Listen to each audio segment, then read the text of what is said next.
ਔਰਤ ਨੂੰ ਸਮਝਣਾ ਮੁਸ਼ਕਿਲ ਹੈ। ਹਾਂ, ਔਰਤ ਨੂੰ ਸਮਝਣਾ ਮੁਸ਼ਕਿਲ ਹੈ। ਆਪਣਾ ਆਪ ਭੁਲਾ ਕੇ ਪਰਿਵਾਰ, ਆਪਣੇ ਬੱਚਿਆਂ ਦੇ ਲਈ ਕੁਝ ਵੀ ਕਰ ਜਾਂਦੀ ਹੈ। ਹਾਂ, ਔਰਤ ਨੂੰ ਸਮਝਣਾ ਮੁਸ਼ਕਿਲ ਹੈ। ਆਪ ਗਿੱਲੇ ਤੇ ਸੌਂ ਕੇ ਬੱਚਿਆਂ ਨੂੰ ਸੁੱਕੇ ਪਾਉਂਦੀ ਹੈ। ਹਾਂ, ਮਾਂ ਨੂੰ ਸਮਝਣਾ ਮੁਸ਼ਕਿਲ ਹੈ। ਹਾਂ, ਆਪ ਭੁੱਖ ਕੱਟ ਕੇ ਪਰਿਵਾਰ ਨੂੰ, ਆਪਣੇ ਬੱਚਿਆਂ ਨੂੰ ਰਜਾਉਂਦੀ ਹੈ। ਹਾਂ, ਔਰਤ ਨੂੰ ਸਮਝਣਾ ਮੁਸ਼ਕਿਲ ਹੈ। ਜੇ ਲੋੜ ਪਵੇ ਤਾਂ ਆਪ ਰੋਜੀ ਰੋਟੀ ਕਮਾਉਣ ਦੇ ਲਈ ਸਮਾਜ ਨਾਲ ਲੜ ਜਾਂਦੀ ਹੈ, ਸਮਾਜ ਦੀਆਂ ਕਦਰਾਂ ਕੀਮਤਾਂ ਦੇ ਨਾਲ ਲੜ ਜਾਂਦੀ ਹੈ, ਪਰ ਆਪਣਾ ਹੌਸਲਾ ਨਹੀਂ ਗਵਾਉਂਦੀ ਹੈ। ਹਾਂ, ਔਰਤ ਨੂੰ ਸਮਝਣਾ ਮੁਸ਼ਕਿਲ ਹੈ। ਸਤਿ ਸ਼੍ਰੀ ਅਕਾਲ, ਨਮਸਕਾਰ। ਤੁਸੀਂ ਦੇਖ ਰਹੇ ਹੋ ਸਾਂਝਾ ਟੀਵੀ। ਮੈਂ ਹਾਂ ਤੁਹਾਡੇ ਨਾਲ ਅਰਸ਼ਦੀਪ। ਜਿਵੇਂ ਮੈਂ ਤੁਹਾਨੂੰ ਦੱਸਿਆ ਕਿ ਔਰਤ ਦੇ ਬਾਰੇ ਗੱਲਬਾਤ ਹੋਵੇਗੀ, ਔਰਤਾਂ ਅੱਗੇ ਕਿਵੇਂ ਆ ਰਹੀਆਂ ਨੇ, ਚਾਹੇ ਉਹ ਮੋਢੇ ਦੇ ਨਾਲ ਮੋਢਾ ਲਾ ਕੇ ਮਰਦਾਂ ਦੇ ਅੱਗੇ ਆ ਰਹੀਆਂ ਨੇ, ਕਿਸ ਤਰ੍ਹਾਂ ਉਹ ਆਪਣੇ ਆਪ ਨੂੰ ਸਟਰੋਂਗ ਰੱਖ ਕੇ ਅੱਗੇ ਆ ਰਹੀਆਂ ਨੇ। ਅੱਜ ਇੱਕ ਵੂਮਨ ਦੇ ਬਾਰੇ ਗੱਲ ਹੋਵੇਗੀ। A strong woman stands up for herself, but a strongest woman stands up for everyone. Today we will talk about a businesswoman, a philanthropist, a leader, a firm believer in women empowerment. She is a vice president of Natu'oil with its headquarters in BC, Singapore, LA, Malaysia, and as well as in India. She is a hardworking woman and she is an inspiration to many. So I'm talking about Ms. Hema Bhatt. Let's welcome. Ms. Bhatt, welcome. Thank you so much. Thank you for the warm welcome. How are you doing? I'm doing good. That's really nice. How are you struggling with the COVID situation and everything is fine? It is such a different time, I would say, and there's so many things that has changed. But I guess we just have to go with what we think is safe and what is good for us. That's new normal for us. That all is of us. going to be for some time. Yeah. And as I introduce you, you are a strongest woman and you are inspiration to many. But for our viewers, tell us more about yourself. Okay, so I am Huma Bhatt. I am the Vice President of Natu'oil, and I have been in business for the last 17 years. Wow. Since we moved from Malaysia to Vancouver, I have 2 daughters and a husband. Both my daughters are also in the business with me. And being an immigrant and coming to a new country, from a tropical country, I'm from Malaysia. Wow. Coming here to the Four Seasons was very difficult for us. You know, as with every immigrant story, life was a struggle. Wow. It was very difficult in the beginning. There were so many new things you had to learn. The children had to learn a new way of life, you know, the language, and everything that comes with moving to a new country. But we managed. Yeah. As you said, you brought up in Malaysia, but your grandparents, they were from India, from Tamil, if I'm not wrong. That's right. So Tamil Nadu. you were from Malaysia, and then you, with your daughters, with your husband, you moved to Canada in 2003. Is that the more struggling period of your life, to moving from one country to another country? Yes, it was a struggle because you have to leave your family, your loved ones, and move to a country where you have nobody. We had no family here. We had only one How do you make friend. decision then? We moved here because we wanted a better life for our children, a better education. And you know how it is with a lot of families, the children leave to go to another country. They study there for their higher education, and they don't come back. So we made the decision to put in our papers for immigration, and we received it. So the time came for us to decide that we all have to move. So my youngest daughter was in grade 2 coming here, and my older daughter was going to middle school when we moved. So it was an adjustment period for them as well, you know. But because they are younger, it's easier for them to assimilate. It's more difficult for us because we're leaving our friends, our family, we're leaving our comfort zone. That's the most difficult thing, I would say. We'll talk about days in Malaysia, and you were a fashion model as well. Yes, I was. I was a very active young lady growing up in a beautiful island called Penang. I was always out by the beach. I was very active, doing a lot of physical activity, keeping busy. What else do you do in a small town, right? Yeah, and you were working with the travel agency as well. So That's how right. many other jobs did you do back then? Well, I started with the travel agency because I loved meeting people. I loved connecting with people. So I speak 6 different languages. wow. So my love for languages and travel uh, made me want to go into that path because that's where you get to talk to people, you get a Yes. chance to travel That's as true. well. That's true. You know, and so that's how I started with the travel agency, and I worked my way up to being a manager of the travel agency. How did you met with Harish ji? Okay, he was introduced to me by a because mutual it's friend. totally the other word because you are Tamil and grown up in Christians, and he's Gujarati, and how that like other word That's connect right. like how you connect? So I said that's a Bollywood story. Okay. North and South met. Wow. There was chemistry. So a friend of ours introduced Oh, us, okay. and my husband had studied in the U.S. and came back. So he was full of himself, you know, had this American accent. Oh, okay. He was an Indian guy, but he was speaking with a heavy accent because he lived there for about 4 years. Oh, okay. And so after the initial introduction, we met, we went out for lunch, and it was a 4-hour lunch date. Oh my goodness, how did that happen? Because 4 hour. we had so much to talk about, right? Wow. That was the chemistry. In the first meeting. The first meeting. Wow. I love to talk. And he loves to talk. So it was good conversation, you know, getting to know the person, and it was pretty good. That's where we connected. Wow, You know. that's really very nice. And then when you moved here in Canada, where did you move? Here in Coquitlam, Port Coquitlam itself, and you moved anywhere else in Canada? No. No. Our first place when we flew in from Malaysia was into Port Coquitlam, where we had a friend.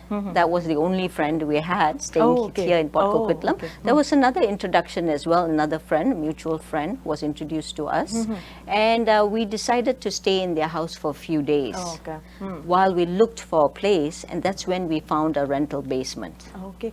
If we'll talk about Natu'oil, so it was your family business back then, or you started here in Canada? No, we started from scratch here. Oh, okay. We had a small brokerage business in Malaysia. My husband was running that, and when we moved here, we had closed everything there. Oh, okay. So we were starting from scratch here Wow. in just a tiny small storeroom Wow. where we had one table, a chair, and a phone and a computer. Wow. That's all we had, and he had to work different hours because the market was in Malaysia. We were dealing in palm oil. Okay. So when it was 6 p.m. here, it was 9 a.m. there. So my husband used to have to work odd hours all the way until 3 to 4 a.m. in the morning. Wow. In Malaysia, so you were ordering the oil from the Malaysia or different parts of countries, like Yes, in yes. India, like how you connect the business in India, in LA, so how that all journey went. Okay, so what happened first is we had established our office here, just my husband and I, 2 of us, and then we started the Malaysian office Okay. because that's where the palm oil is coming. You need to have an office there, the logistics has to be there because the product is now going to be shipped from the Malaysian ports to bring it here. And since our biggest market is the US market, Yes. that's why we needed to have an office in the US. And then we needed to also have an office in Singapore. That's where the Singapore office is just a small office. So from Malaysia, we have a manufacturing plant where the product is made and that it goes onto a container, freight container, and it is shipped to all the different locations that we have, like warehouses. Palm oil, how that idea came, like to do work with palm oil, because not very many people know that how the palm oil will work. Like it uses in bakery, in edible oil. So how that idea came. Correct. So palm oil, the product that we make for the dairy feed industry, it's a byproduct of palm oil where it's used and put into a process to create something called an energy supplement, which when the cows take in, it gives them more milk. So the farmers are very happy to use this product like a vitamin supplement where it goes into the cows and it produces more milk. So more bottom line, more money, right? And as well as the palm oil can be used for frying, for baking, like tortilla chips, you spray it, you can fry donuts. So that's the other aspect. It's for food and for the animal feed. As you moved in Canada, you're from Malaysia, you were setting up the business, you were starting from the scratch, as you said. So your husband was working, you have 2 young daughters, you have to take care of her. How you manage your responsibilities back then? It was so difficult because every few months my husband used to run back to Malaysia because we're looking for the suppliers, we are establishing the office, we're looking for freight forwarders. So he will disappear for 6 weeks to Wow. 2 months, and I am sitting here in the winter. I had to learn how to drive on the because other it's side Oh, of the road. yes. And I had to do that. I had to drop my children off. I have to pick them up. I have to take them for extracurricular activities. I had to look after whatever was happening here with the business as well. So it was all about time management. Yes, I would yes, say. that's really hard. But the certain time when comes like in 2014, and it was a hard period of your life, I must say, because when Harishji, he was in hospital and you have to take care of everything. How was that time? How was that 2 months went? Oh, it was really crazy. You know, when they say when it rains, it pours, right? So things just happen like that. We were just at an event. We were at one of the bankers invited us to their event, and while sitting there, Harish suffered a stroke. And In we the were event? rushed at the event. He said, I feel my left side going numb.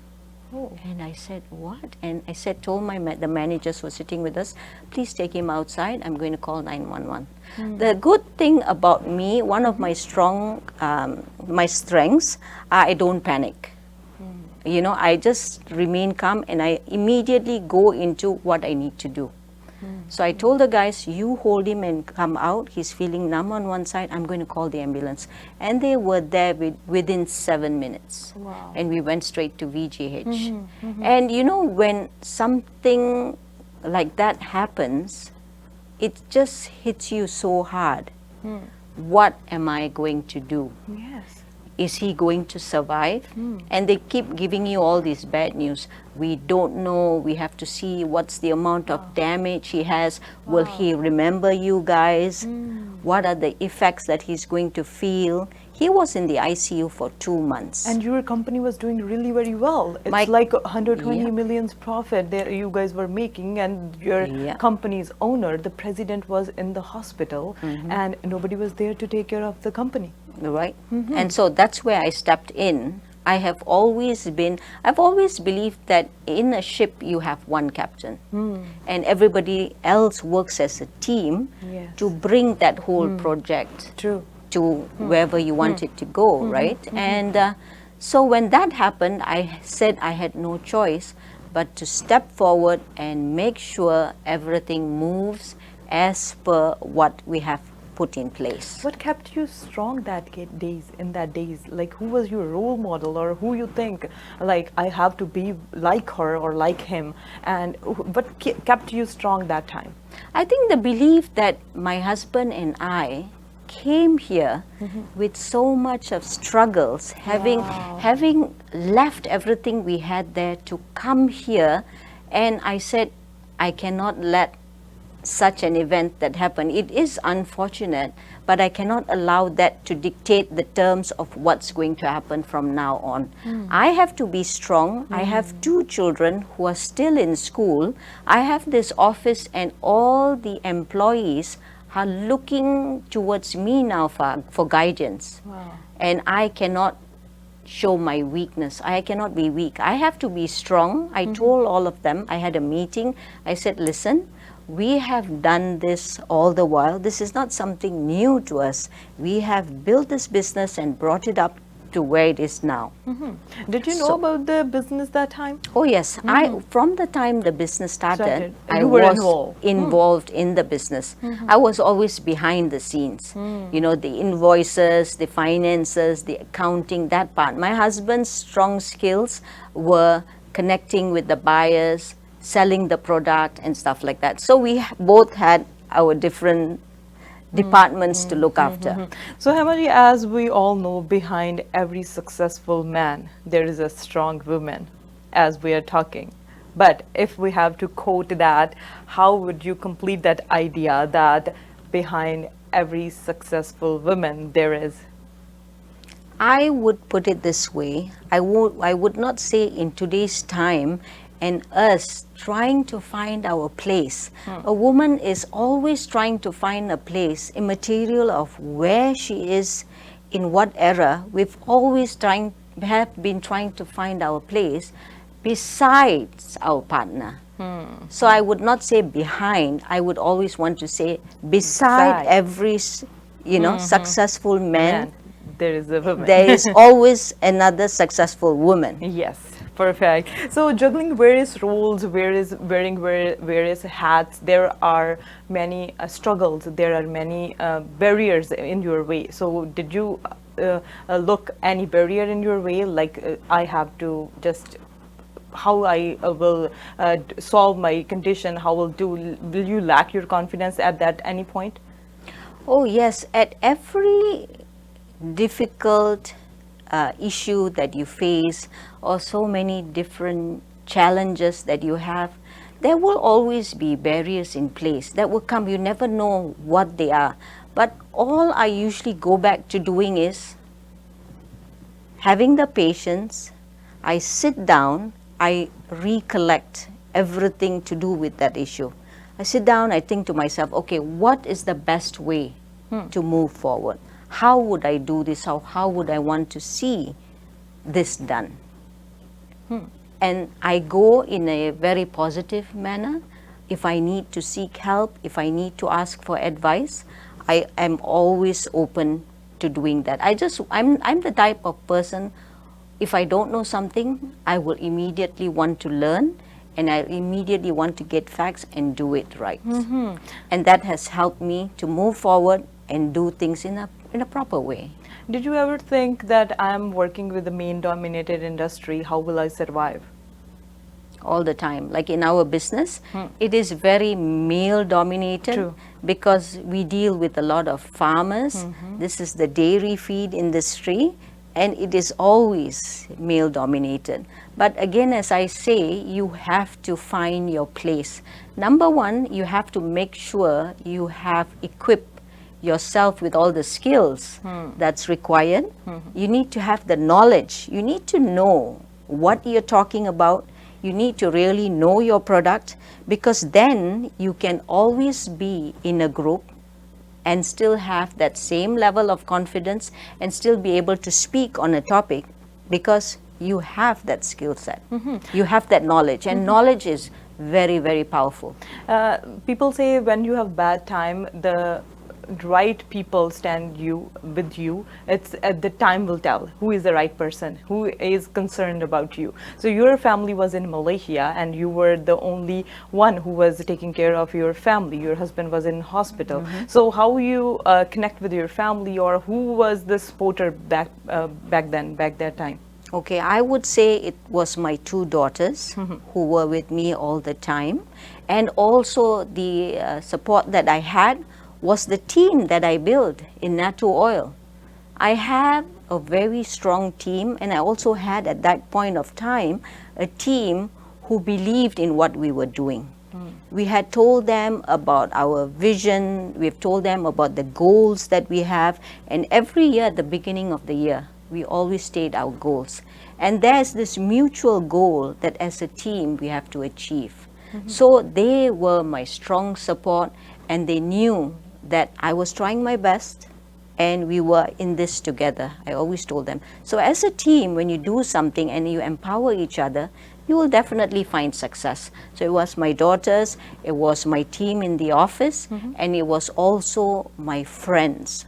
So at that time, I really found out who my friends were. They were coming to the hospital, they were bringing food, they will bring tea and coffee. They will even relieve me and say, I'm going to come, you can go home. Because you look like you've not slept for a few days.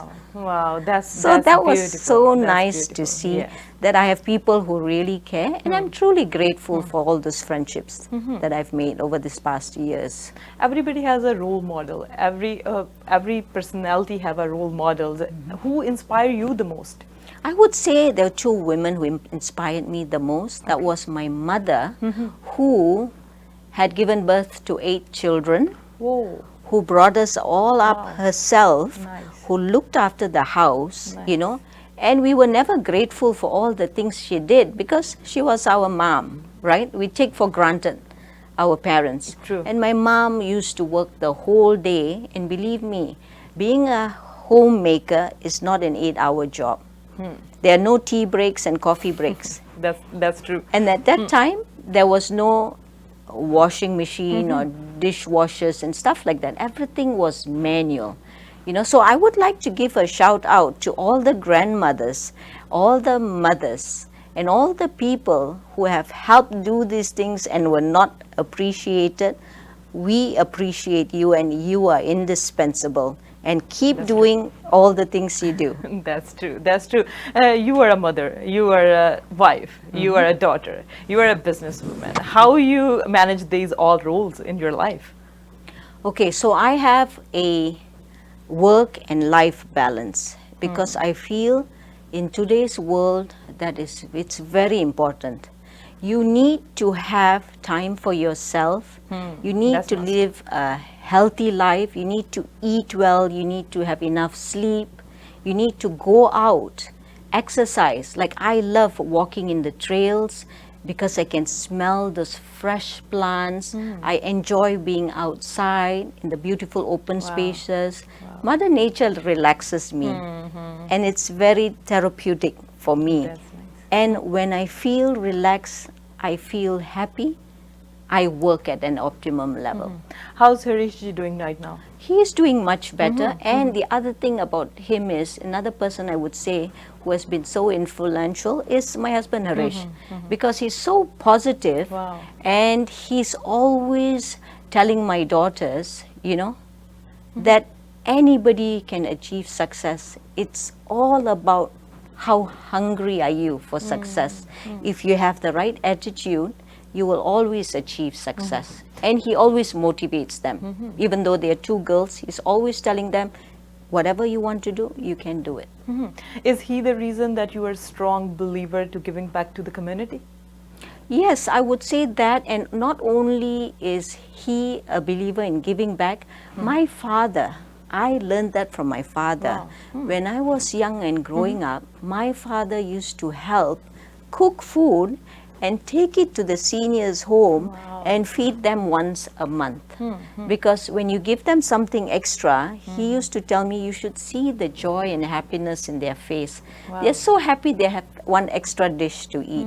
And I learned from that. You know? And you are working with the hospitals, you are working with shelters, you are working with the homeless people. So these whole idea you started here in Canada, or you were working with the organizations before in Malaysia too? In Malaysia, when I first started my hamper business, my gift basket business, I went to one event where it was all for mothers. And I noticed how a lot of homemakers were struggling and were having a difficult time. Even though they were the best cooks, they could do flower decorations, they could do they had a lot of skill sets, but they didn't have a place to go and do these things. So at these events, I saw and noticed that people really were interested in doing such things. That gave me the idea of helping. And when I started my hamper business, I got these women to come. I taught them how to wrap these products, how to make a beautiful basket, and I told them, you go deliver. Okay. So I paid them with every delivery that they did. And that helped them to make more money. That helped them become better people, contributing to society, which made them feel more empowered. Right? And so from there, I took that here. And when we came here and we started to build the business, and as everything was going smoothly, I said, now is the time for me to do my community engagement, to help with people. And that's how I started connecting with different organizations. That's where I saw the bigger picture. Wow, there's so much here that can be done You know, where service is concerned, there's so many things we can do.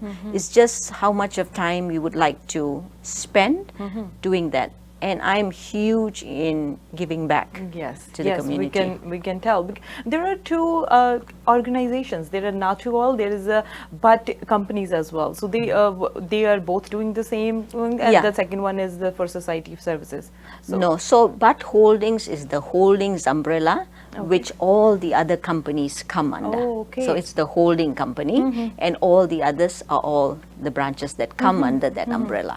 for social works, any organizations you are work with, or you are individually working for the society? I work with quite a few organizations, like I'm with BC India Business Network. I'm also with Canada India Foundation. I'm on the advisory board of the Simon Fraser Canada India Advisory Board. So a lot of different things. I'm also with the Tri-City Chamber Wow. Women in Business. Wow. So when I connect on all these different platforms, wherever the need is, we'll say, okay, let's do an event and let's go and feed the underprivileged. During the COVID pandemic, Canada India Foundation told me, let's do something for the hospitals and for the underprivileged. Yes. So we got 400 meals and we Yes. donated to the hospital. And then same last week, we did a donation in Surrey for meals as well to the Lookout Society. So these are things that come out in the meetings where we say we would like to have something and do our part for the community. And that's how we go about doing it. There are many women like you in the industry or different industries, different businesses, but still you think there is a lack of women empowerment? Yes, there's always been a lack of women in leadership, I would say, because of all the gender bias, the societal image, and a lot of issues that have been going on for the longest time. We always also get less pay when it comes to the gender equality as well. So there's always been these issues, and women, I feel now they're better. The younger generation have started to step up in empowering themselves, getting better skill sets, getting more knowledge compared to the women of the previous many years ago, like our parents. Right now it is so much different, but we still have a long way to go. There's still a lot of struggles, but I think once women step up, they empower, they show that it is possible to make a difference. Take baby steps, but we're still moving towards being more progressive. As a female leader, what will be your message to the young kids, young girls who are just in universities and they want to do something? They need to own their skills. They need to know what makes them stand out among the rest. They need to have a lot of knowledge, basically get the best education possible, get your best skill sets, empower yourself with this knowledge, and then know what you want to do. Because when you have a vision, you will have goals, and when you have goals, you will have success. And I always say the other thing that's very important is you must have courage. You must be strong. Like as you said, what would you do if something happens? You cannot just fall down and cry. You have to just keep going. You must have courage, you must have confidence, and you must have conviction. When you have all the 3 C's, you know that you would be able to put your best foot forward, you know you'll be able to move with confidence, and success will follow. That's really nice talking to you, Hema ji. It's a really pleasure to know your journey, to know yourself, to know your business, to know the tips to be a confident and a strong woman. So it's really nice talking to you. Any message to the viewers? I would say, especially to women, I would say go out there, be the change you want to see in your environment, lift each other up, empower each other, be happy, and you would be able to make a change where you want to see change. And I think that's very important for all of us to do. It's let's empower each other, let's lift each other up, because then the path to success will always come no matter what. Thank you so much. My pleasure. So it was really nice talking to Miss Hema Bhatt, who is from Natu'oil, and her inspirational journey. It's commendable. It's really, really nice. And ਤੁਹਾਡੇ ਲਈ ਇਸ ਤਰ੍ਹਾਂ ਹੀ ਅਸੀਂ programme ਲੈ ਕੇ ਆਉਂਦੇ ਰਵਾਂਗੇ. Keep watching Sanjha TV. Thank you so much.